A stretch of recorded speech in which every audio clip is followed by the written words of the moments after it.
पारस का पत्थर। चलिए शुरू करते हैं। एक दिन एक व्यक्ति पारस का पत्थर खोजने निकला था। उसको रास्ते में एक साधु मिलते हैं। वे व्यक्ति साधु से कहता है कि मैं पारस का पत्थर खोजने के लिए निकला हूँ। आप कृपया मुझे ये बता सकते हैं कि पारस का पत्थर होता कैसा है और मुझे वे कहाँ पर मिलेगा। साधु ने उस व्यक्ति को कहा कि यहाँ से दक्षिण दिशा में चलने पर आपको एक तालाब मिलेगा। उस तालाब के किनारे कई पत्थरों के ढेर हैं।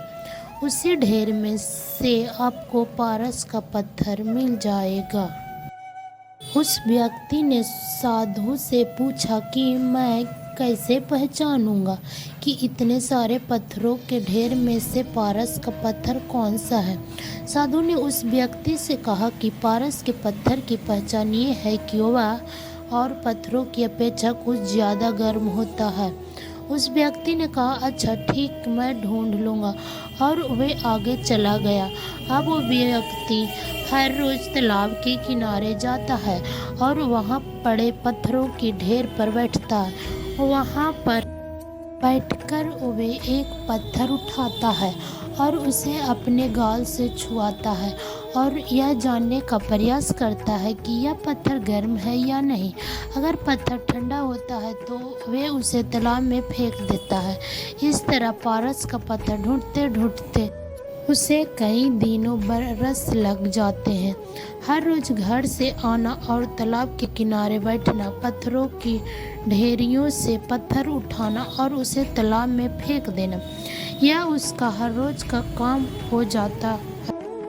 एक दिन ऐसा आता है कि उसे पारस का पत्थर मिल जाता है। उसने एक पत्थर उठाया और उस पत्थर को गले से छुआया। इस बार उसको वे पत्थर गर्म लगा, लेकिन हर रोज़ की तरह उसने इस पत्थर को भी तालाब में फेंक दिया। पत्थर तालाब में फेंकने के बाद उसको यह एहसास हो गया कि उसने उस पारस के पत्थर को तालाब में फेंक दिया है, जिसके लिए वे इतने वर्षों से कठोर परिश्रम करता था। अब वो बहुत पछता रहा था। वे मन ही मन बोल रहा था कि मैंने ये क्या कर दिया। उसे अपने आप पर बहुत गुस्सा आ रहा था। वह वापस साधु के पास गया और उसने साधु से कहा कि मुझे पारस पत्थर मिला था, लेकिन गलती से मैंने उसे भी तालाब में फेंक दिया। साधु ने उस व्यक्ति से कहा कि पारस के पत्थर की प्राप्ति तुम्हारा उद्देश्य था और तुम लंबे समय तक उसे प्राप्त करने के लिए कार्य करते रहे। कार्य तो तुम्हें याद रहा, लेकिन कार्य के उद्देश्य को तुम भूल गए। साधु ने उसको ये भी कहा कि तुमने अपने उद्देश्य के प्रति सावधानी नहीं रखी, इसलिए ऐसा हुआ। तुम तालाब के किनारे बैठकर पत्थर फेंकने को ही अपना उद्देश्य समझ बैठे थे, इसलिए तुम अपने कार्य के उद्देश्य को ही भूल गए। इसी तरह हम भी कई बार कोई कार्य बड़े ही उत्साह के साथ शुरू तो कर देते हैं, किंतु धीरे धीरे जब समय बीतता है तो हम उस कार्य के उद्देश्य को ही भूल जाते हैं। हम उस उद्देश्य कार्य को क्यों कर रहे थे और उसका उद्देश्य क्या था, ये हमें पता ही नहीं रहता। ये सब होने का मुख्य कारण है फोकस का ना होना।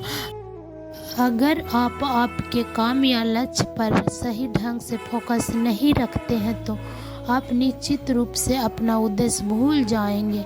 इसीलिए आप जो भी काम करते हैं उसके उद्देश्य को हमेशा याद रखें। Thanks for